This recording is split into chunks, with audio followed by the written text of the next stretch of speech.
복되고 귀한 주일 주님 앞에 나오신 여러분들에게 우리 주님께서 크신 은혜와 평강으로 함께해 주시기를 진심으로 축원합니다. 주님 안에서 하늘의 안식, 주님 주시는 평안을 얻고 또 새 힘을 얻는 귀한 시간 되기를 축복합니다. 지난주일 우리는 어둡고 소망이 없는 세상을 사는 우리에게 주신 궁극적 소망이 무엇인가를 함께 살펴보았습니다. 이렇게 되리라 하시는 주님의 선언의 말씀을 우리가 함께 살펴보았습니다. 오늘 우리가 주목하는 부분은 그러한 궁극적인 소망을 가지고 살아가는 저와 여러분이 꼭 품고 살아야 할 비전이 있다 하는 겁니다. 그 비전을 함께 생각해 보려고 합니다. 이사야가 선지자로 사명을 받게 된 배경에 대한 말씀은 오늘 우리가 읽은 이사야서 6장 전체에서 소개가 됩니다. 하나님은 그를 선지자로 부르실 때 환상을 보여주셨습니다. 그 환상을 본 이사야의 반응과 그의 응답, 그의 헌신을 통해서 오늘 저와 여러분이 이 마지막 시대에 꼭 품고 살아가야 할 비전, 그것을 다시 한번 돈독하게 하고 발견하는 좋은 시간이 되기를 바랍니다. 성령께서 우리 모두의 마음을 감화해 주시기를 진심으로 바랍니다. 이사야는 선지자로 부름받았을 때 세 가지를 보게 됩니다. 그 세 가지는 하나님을 보고 자신을 보고 당시의 유다를 봅니다. 이것에 대해서는 이사야서 6장에 잘 소개가 되고 있는데 그 부분을 우리가 하나씩 좀 살펴보기를 바랍니다. 먼저 이사야 선지자는 하나님을 보았습니다. 이사야 선지자는 우시야 왕이 죽던 해에 놀라운 환상을 보게 되는데요. 우시야 왕은 52년 동안 유다를 다스리면서 하나님을 경외하고 유다 나라를 강성하게 했던 인물입니다. 악한 왕 아래에서 있는 백성들은 고통을 당하고 신음하게 되지만 선한 왕 아래에 있는 백성은 많은 유익을 얻게 되는 법이죠. 그렇게 보면 우시야 왕이 유다에게 있어서는 참 고마운 사람, 고마운 왕이다 하는 것을 우리는 알게 됩니다. 그의 죽음은 백성들에게 안타깝고 매우 슬픈 일이 되었을 것입니다. 바로 그때 하나님께서는 이사야에게 자신이 누구인가를 환상 가운데서 보여주십니다. 본문 1절 상반절 말씀에 보면 이렇게 표현되죠. 우시야 왕이 죽던 해 내가 본즉 이렇게 표현합니다. 우시야 왕이 죽던 해 내가 환상을 보았다라는 표현을 보여주고 있어요. 하나님은 세상의 군주의 죽음 넘어서 진정한 하늘의 군주이신 자신을 이사야에게 보여주고 계신 셈입니다. 그가 본 환상은 참으로 놀라웠습니다. 환상 가운데 하늘 보호자의 모습이 펼쳐집니다. 주께서 높이 들린 위엄의 보호자에 앉아 계십니다. 주님의 옷자락이 성전을 가득 채우고 있습니다. 주님을 모시는 천사들 가운데 스랍들이 그의 보호자 곁에 있습니다. 스랍들의 모습은 이런 모습이 표현되죠. 주님의 보좌가 얼마나 영광스러운가를 잘 보여주고 있습니다. 6 날개가 있는데 날개 둘로는 자기 얼굴을 가리고 또 날개 둘로는 자기의 발을 가리고 있어요. 나머지 날개 2개로 날고 있는 모습이 펼쳐지게 됩니다.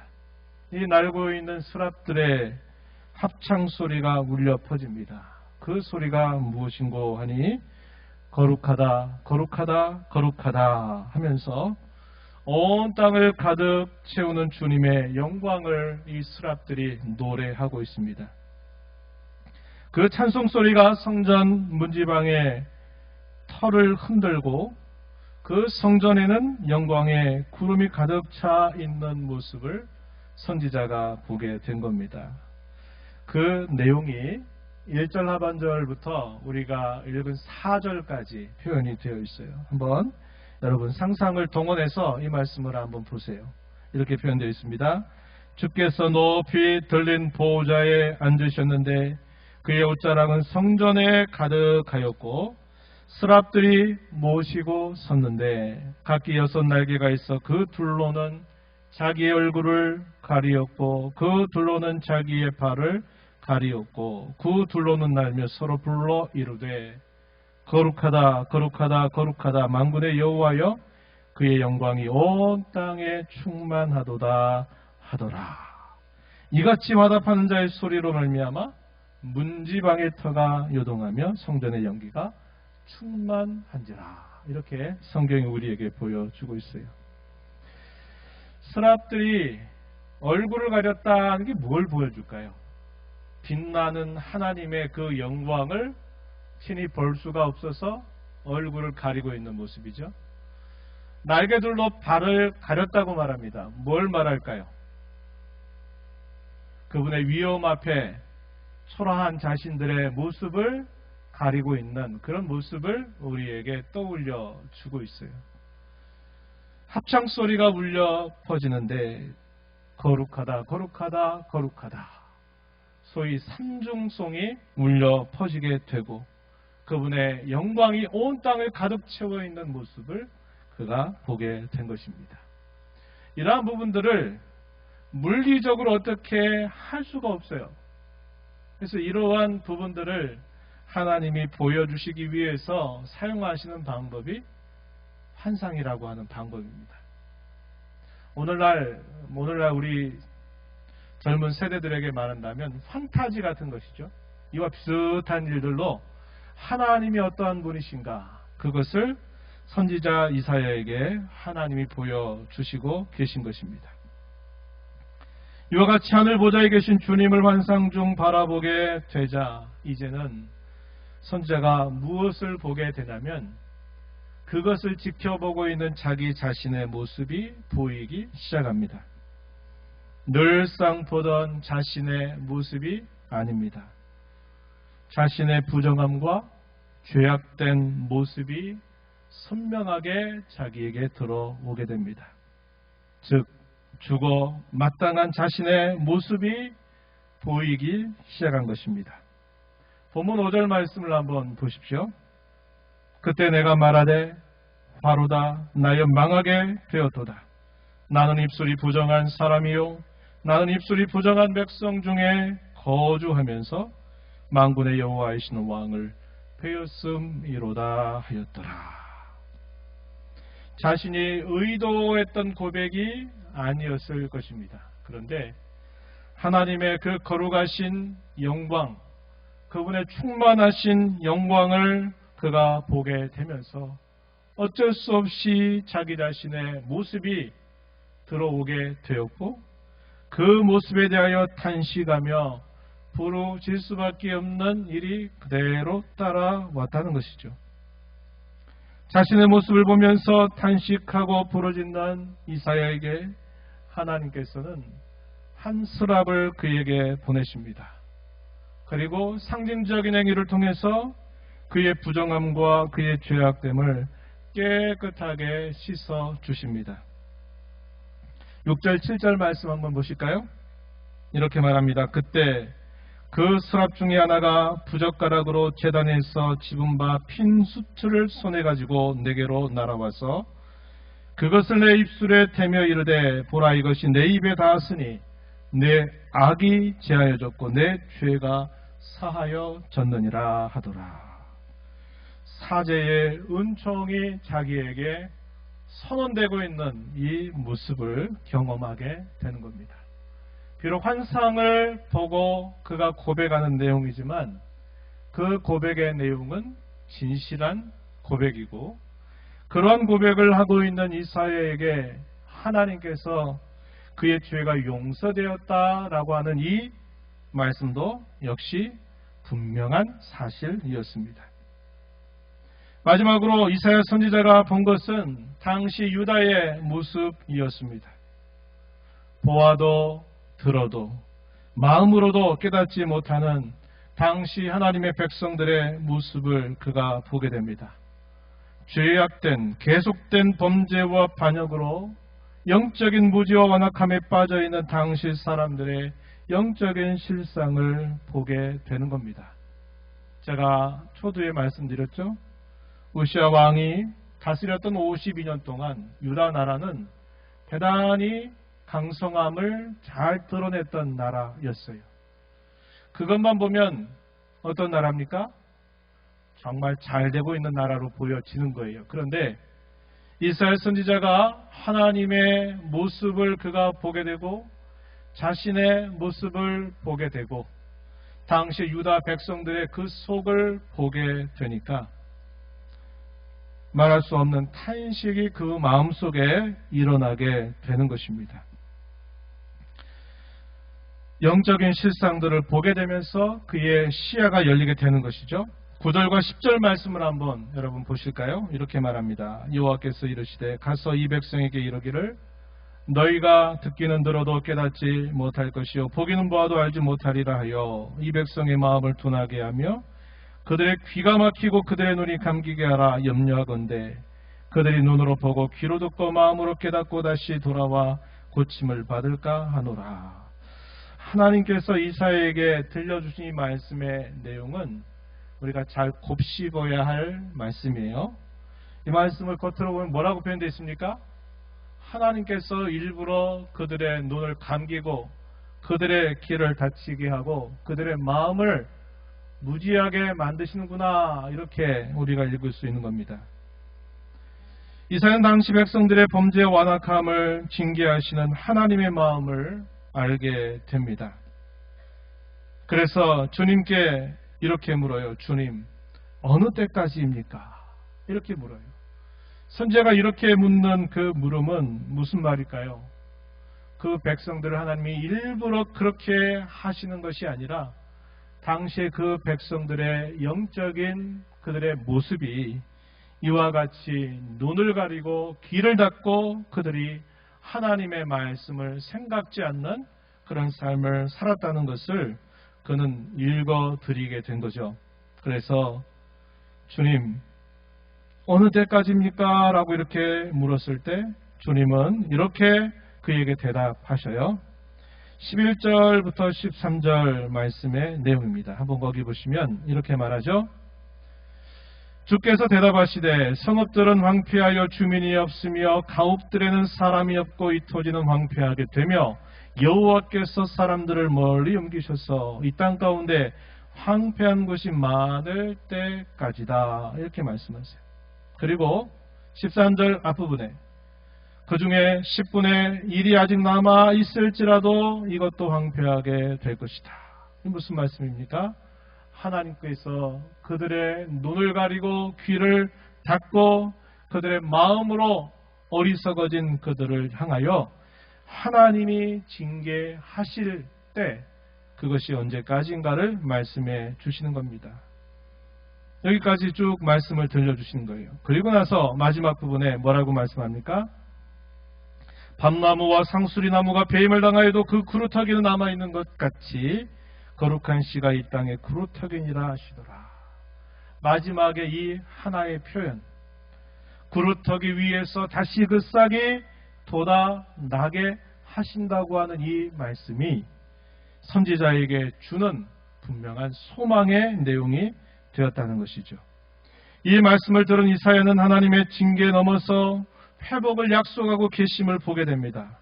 범죄에 대한 징계 그리고 회복, 그가 받아서 아주 오랜 시간 동안 50년이 넘는 세월 동안 계속적으로 선포했던 메시지의 핵심이 되는 것입니다. 우리가 여기서 주목하고자 하는 부분은 이사야가 하나님을 보고 자신을 보고 당시 세상을 보는 일련의 과정들이 오늘 우리에게도 마찬가지라고 하는 점입니다. 이것은 이사야 선지자의 특별한 경험이 되는 부분은 분명히 있어요. 그러나 우리가 그리스도인이 되어서 우리가 반드시 가져야 될 이러한 일련의 과정들을 선지자 이사야는 앞서서 우리에게 잘 보여주고 있다 하는 것입니다. 이 세 가지 가운데 가장 중요한 것이 뭘까요? 그것은 하나님을 보는 것입니다. 그분의 마음을 보고 그분이 베풀어 주신 은혜를 알게 되고 그분이 행하실 일들을 보는 것입니다. 그렇게 되면 뭐가 보일까요? 내가 누구인가 하는 것이 보이기 시작하는 것입니다. 내가 누구인가가 보이게 되면 또 우리의 시야가 열려요. 어떤 시야입니까? 세상이 이제는 제대로 보이기 시작한다 이 말이에요. 그리고 그 세상 속에서 오늘 내가 무엇을 해야 될까 하는 것들도 보이기 시작한다 하는 겁니다.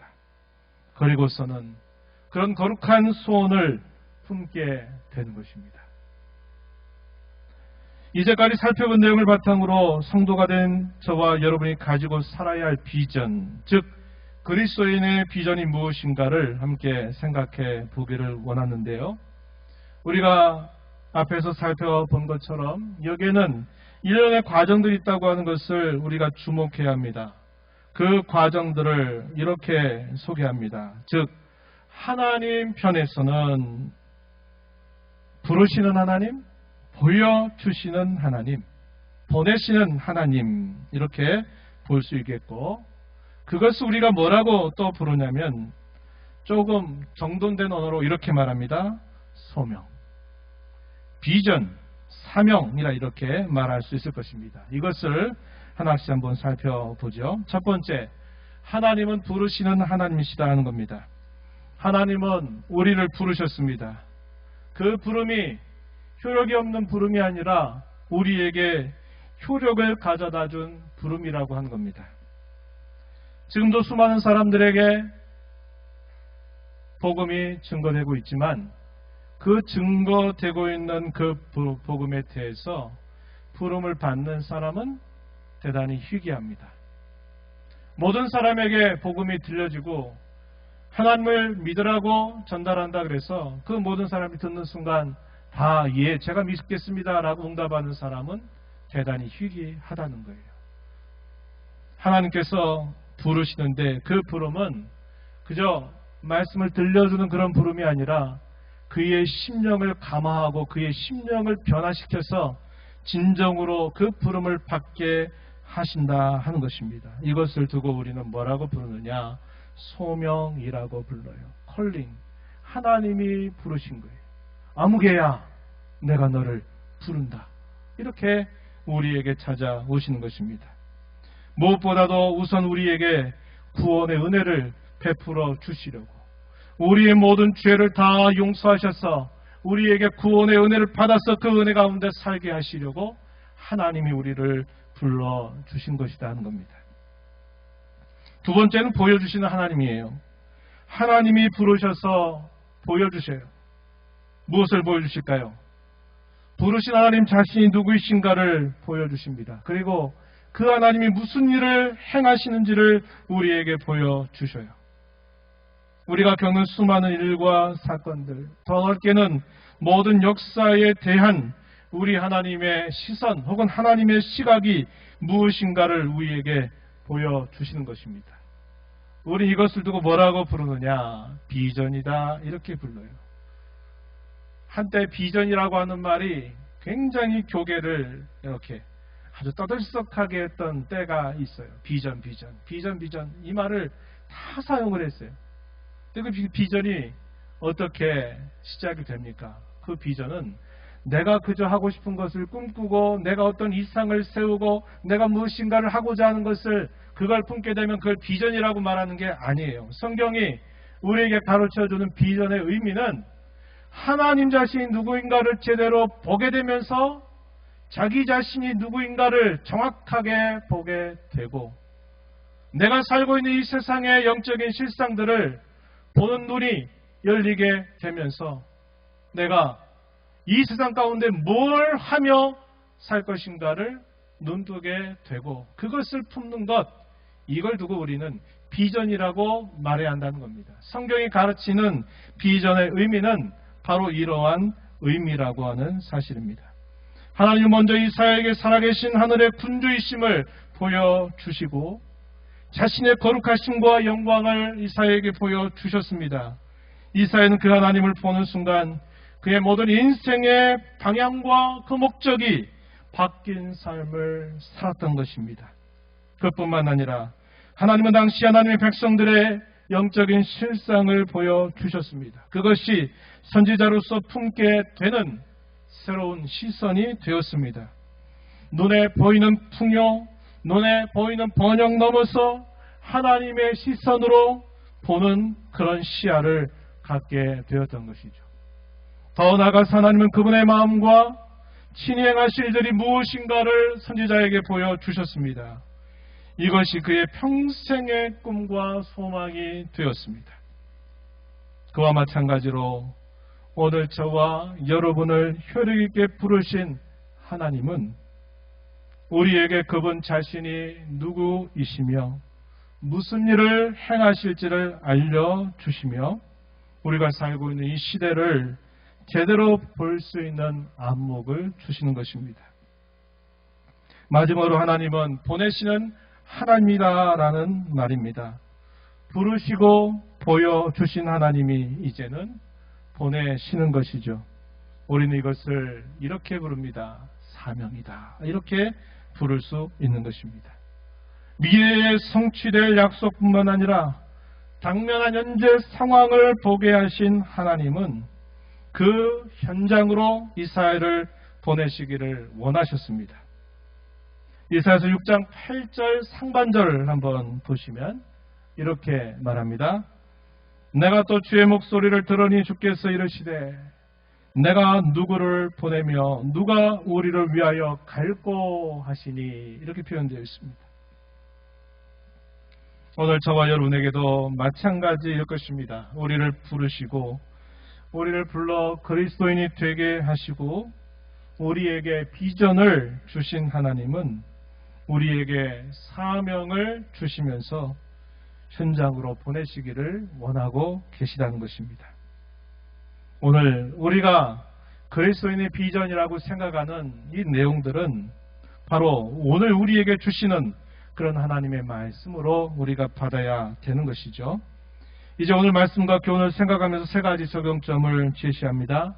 성령께서 여러분 각자 심령 속에 그의 음성을 들려주시기를 간절히 기도합니다. 첫 번째는 구원의 은혜를 늘 잊지 말자고 하는 것이에요.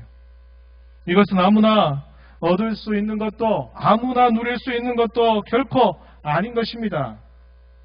고린도후서 4장 3절, 4절, 6절 말씀을 보면요. 이것이 얼마나 큰 은혜인 줄을 우리는 알게 될 것입니다. 한번 성경을 볼까요? 고린도후서 4장 3절 말씀에 보면 이렇게 표현되어 있습니다. 만일 우리의 복음이 가리었으면 망하는 자들에게 가리어진 것이라. 4절에 그 중에 이 세상의 신이 믿지 아니하는 자들의 마음을 혼미하게 하여 그리스도의 영광의 복음의 광채가 비치지 못하게 합니다. 이렇게 말합니다.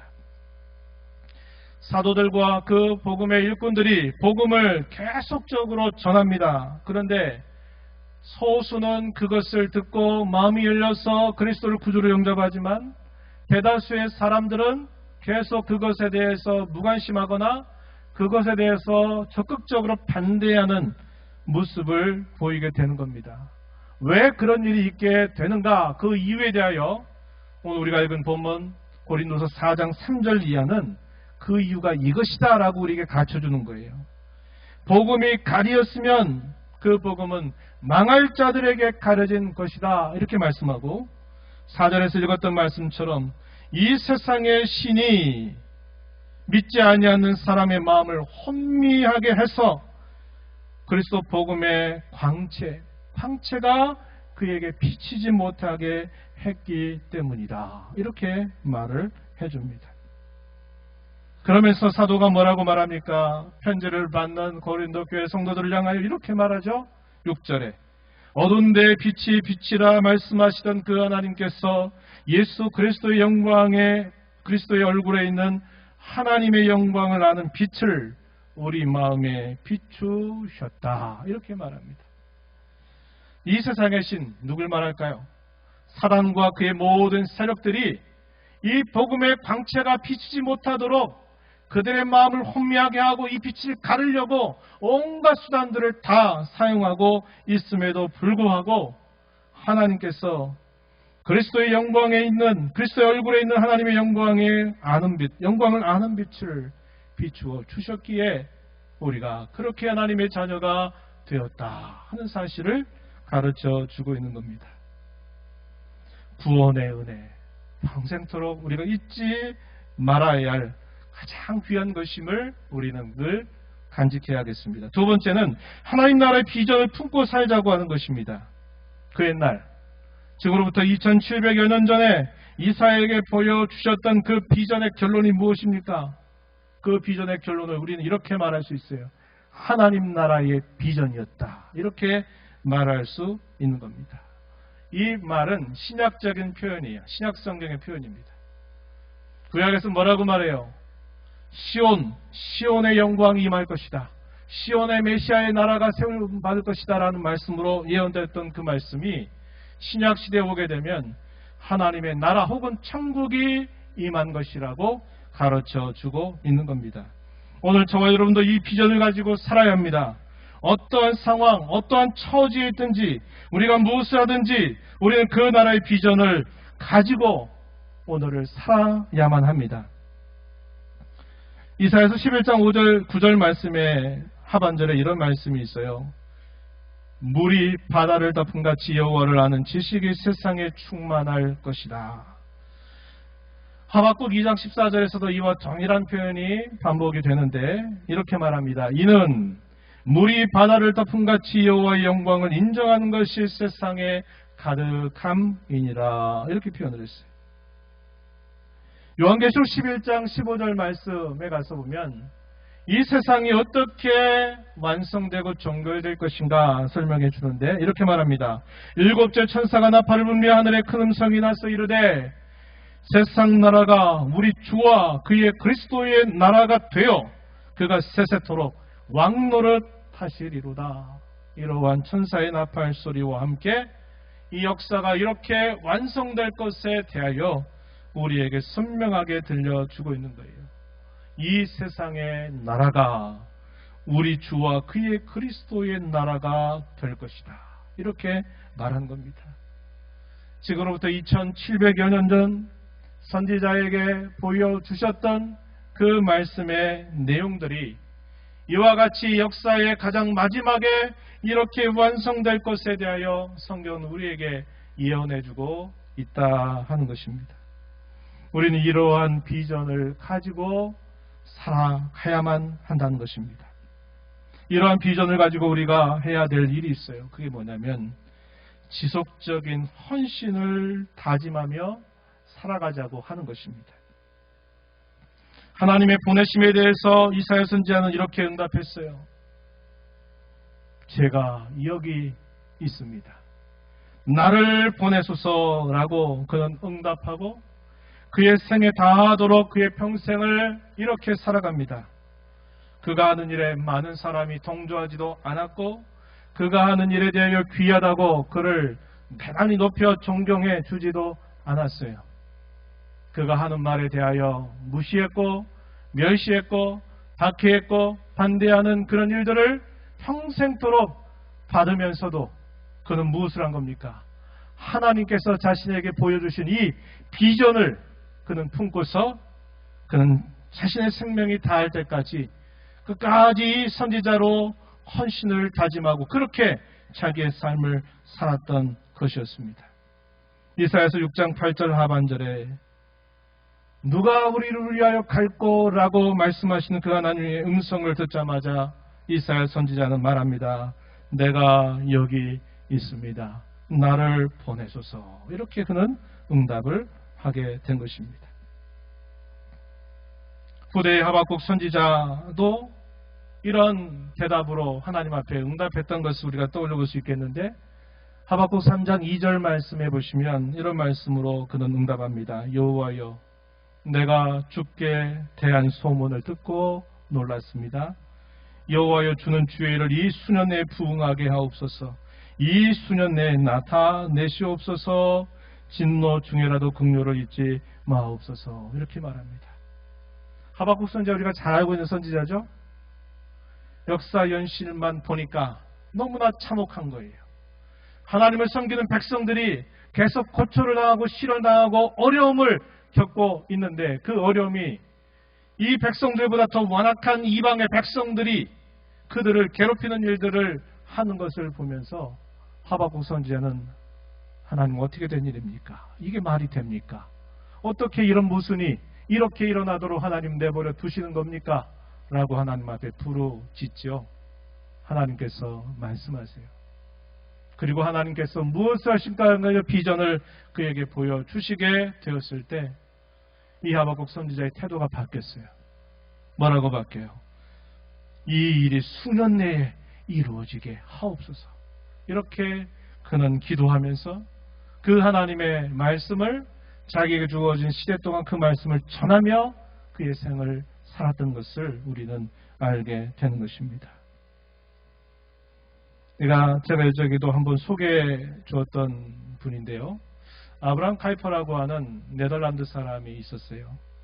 그 사람이 60세가 되던 해에 그가 날마다 편집장으로 수고했던 일간지, 이 화라노른테 슈탄다르트, 우리말로 말하면 스탠다드란 말입니다. 스탠다드, 영어로 말하면 스탠다드, 표준이라고 하는 일간지를 계속 쓰면서 그는 정치도 하고 학자도 하고 성경도 가르치고 하는 일들을 했던 사람인데, 제 25번째 기념사에서 그는 이런 말을 했어요. 한번 들어보세요. 저희 평생 열망하던 소원이 하나 있습니다. 저의 마음과 영혼의 박차 같은 높은 동기가 하나 있습니다. 제게 지워진 거룩한 필연성으로부터 벗어나려 하자마자 생명의 호흡은 내게서 멀어지게 됩니다. 그것은 바로 세상에 온갖 반대가 있어도 사람들의 유익을 위하여 하나님의 거룩한 규례가 가정과 학교와 국가에 다시 새겨져야 한다는 것입니다.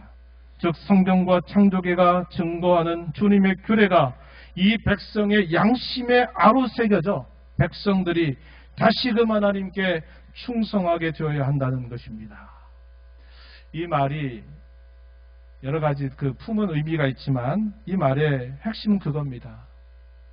하나님을 섬겼던 그 오랜 나라의 역사가 시간이 흘러가면서 하나님을 배격하고 하나님을 떠나는 이방 나라처럼 변해가는 것을 보면서 그가 그의 평생의 한 가지 일념과 소원을 그가 그날 표현한 겁니다. 그게 뭐냐면, 다시 이 백성들의 양심 가운데 하나님의 거룩한 말씀이 다시 아로새겨져서 이 백성들이 다시 하나님께로 충성하고 돌아오는 그 일을 위해서 나는 평생 동안 내게 주어진 일들을 나는 결코 저버릴 수가 없습니다. 나는 이렇게 살고 있습니다. 라는 말을 그가 모든 듣는 사람들 앞에 피력했던 말이 된 겁니다.